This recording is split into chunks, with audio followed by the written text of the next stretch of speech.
Well, I think last week's fan cast had the most voting comments we've ever had on one of these, and most of them were directed towards Power Rangers or the Croods. So a lot of people wanted Power Rangers, maybe, but I don't know if voting continued.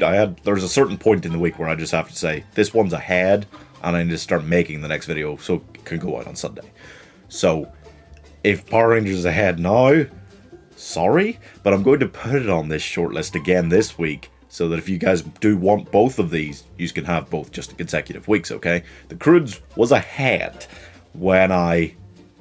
as I'm filming this video, okay? But I don't know.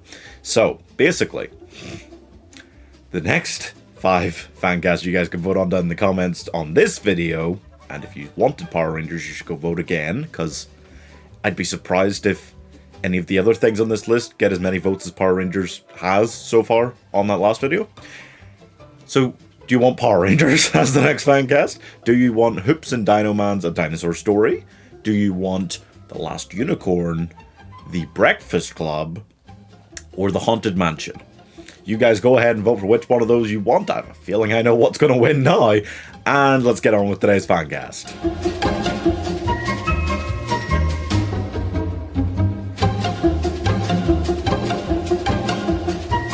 Croods is bringing out a sequel, so it's a good time to start talking about it again. It is, and was, and always will be, classic. It's just a great job, okay? DreamWorks did a great job with this one, as much as I complain about a lot of their modern ones, yeah, and rightfully so.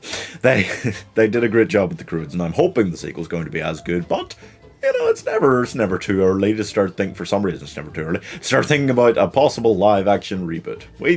I always feel weird talking about this with DreamWorks ones, because I've not really seen live-action versions of any DreamWorks films so far. It's Disney that does that, yeah. But you never know, so we're just gonna go ahead and do it, you know? So, first, you need the big dad, okay? Grug is, in many ways, a typical father figure. This is like what I was talking about with The Incredibles last week, okay? As much as, yes, we're in this weird situation, and they're cavemen, and they chase around mammoths, and, you know, all of this, they are first and foremost, as characters, a family, okay? And there is one person who emerges as, in every typical kind of dad role, especially like this, where Grug is, in general, quite an angry, kind of protective guy. It seems really obvious to cast David Harbour as him, because Grug, you know, he is like quite a bulky kind of guy in general, you know, but he's tough, he's strong, and he comes off that way. He comes off as fierce, you know, fiercely protective as well of his family, and that's exactly how David Harbour's been coming off for years now, as kind of Eleven's dad in Stranger Things. So that's perfect, you know. He's cast in so many dad roles that I see online now, you know. He's cast as Mr. Incredible as well. I didn't like him for that one in particular, but for a lot of other dad roles, there's just nothing else I can think of, because he's so in your face right now as the face of Stranger Things, which is one of the biggest things around, you know. Even though, God, still waiting on that 4th season. When is that coming out? Doesn't matter. Next. And his wife, Uga. She, you know, I feel like there's different ways you can go for her, you know. I feel like I was kind of stuck with Grug. I had to cast David Harbour. He was too perfect. I can't think of anyone quite like that level of perfection in the role of Uga, but I do like the idea of casting somebody like Olivia Wilde, just because she's been at that age for a little while. I feel like she's getting to that kind of mother age now, you know?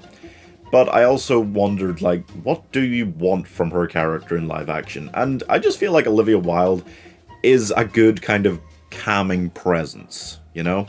In terms of Grug, you know, they're like the opposites to kind of, she'll pull him back down when he gets into those crazy moods where he's, wah, you know, trying to protect the family. And she'll just kind of bring him back down to earth, you know, a little bit. And I just think Olivia Wilde, David Harbour, that'd be a really nice couple. I think they'd work well together.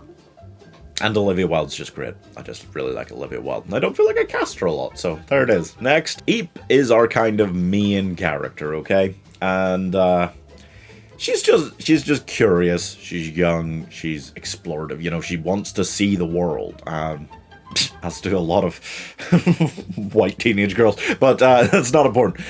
And I feel like you want to cast her fairly young. You want to cast her young enough that she can play teenager, you know? Because I feel like it wasn't weird for Grug to be so protective of her when it was Emma Stone who sounded already more like she was like an adult, like fully grown by 2013 when they did this. But it would be good to have someone who looks quite young and innocent and kind of is, because she is to the ways of the world, you know? She goes out and she gets herself in trouble sometimes, but she always comes through, you know, and that's what Grug needs to understand. Anyway, I want to cast Kiernan Shipka. I cast Kiernan Shipka a lot recently, but I feel like it's such a good time to actually cast her and things, you know? As much as this isn't happening anytime soon, a live-action version of this, she's just at a, well, not at a loose end, I'm sure, after the end of Sabrina, but she's at a point in her career where she could end up on, like, a new big TV show again, like Sabrina, or she could end up moving much more so to films, you know? And it's difficult to know which one's going to happen, but I imagine that this is the kind of role she could do, you know, if they were doing something like this. And she'd just be great at it. Next, Funk is her brother, and he's dumb. That's his character. His character is that he's dumb. Yeah, well, no, it is. It is, that's it, yeah. I'm going to cast Jeremy Ray Taylor, because I just feel like he's, as much as David Harbour is this kind of good, fierce, protective, typical, in a way, father figure, he comes off that way. I feel like Jeremy Ray Taylor is one of those younger child actors that can do that kind of typical American boy, you know, maybe a bit like fighty with his sister, a bit like annoying in general. Not that I'm saying he's annoying in general, I'm just saying that he can play that. And he's kind of this all-American boy, you know. As much as I don't think the Croods really set in America back then, is it? I don't know, but it doesn't matter. But it is, you know, because it does come off as a typical American family, whether they are American or not. I don't know. Next, Gran then is mental. Yeah. We're not going to cast the baby, by the way. It's just like Jack last week. You can't cast that. They might just have to CGI so much of that when it's running around. So I don't know what to do about that, but I'm not going to try and cast that because that's insane. But I am going to cast Gran. I think Blythe Danner, you know. There's a lot of like older female actresses who can do this kind of mother-in-law that Grug hates role. But I don't know, I feel like Blythe Danner would be really good at coming up, you know, going out for those quips and stuff like that she has. It's just really funny. She's just a really funny old lady, you know. Works perfectly. Next. And finally, Guy. Yep. No, she meets a guy. That's what starts taking her away from her father's protection. It's funny. Comedy. Anyway, Guy is this resourceful guy. And he comes along and he's got this belt. I'm not going to cast the belt's voice either. That's just like your simple Frank Welker job or whatever you want. It just makes a few noises. It doesn't speak. Guy, you know, he's got all these new ideas, and just in many ways is representative of both how the family is moving away from Grug's protection and how they're moving away from Grug's traditional style of doing things, you know? So Grug understandably doesn't like him much at first, or for most of the film. But I do feel like Guy, you know, he's around Eve's age, okay. He's this kind of typically good-looking young guy, you know, very fit, very, you know, all that. As much as I avoid it a lot of the time when you guys say cast Tom Holland, I'm going to cast Tom Holland. Of course I am, you know, it's very simply correct. In this case, Tom Holland is everything you want Guy to be, and Guy is, you know, exactly Tom Holland in so many ways. Sure, yeah, he's never done a prehistoric role before, but how much is the Croods a prehistoric role?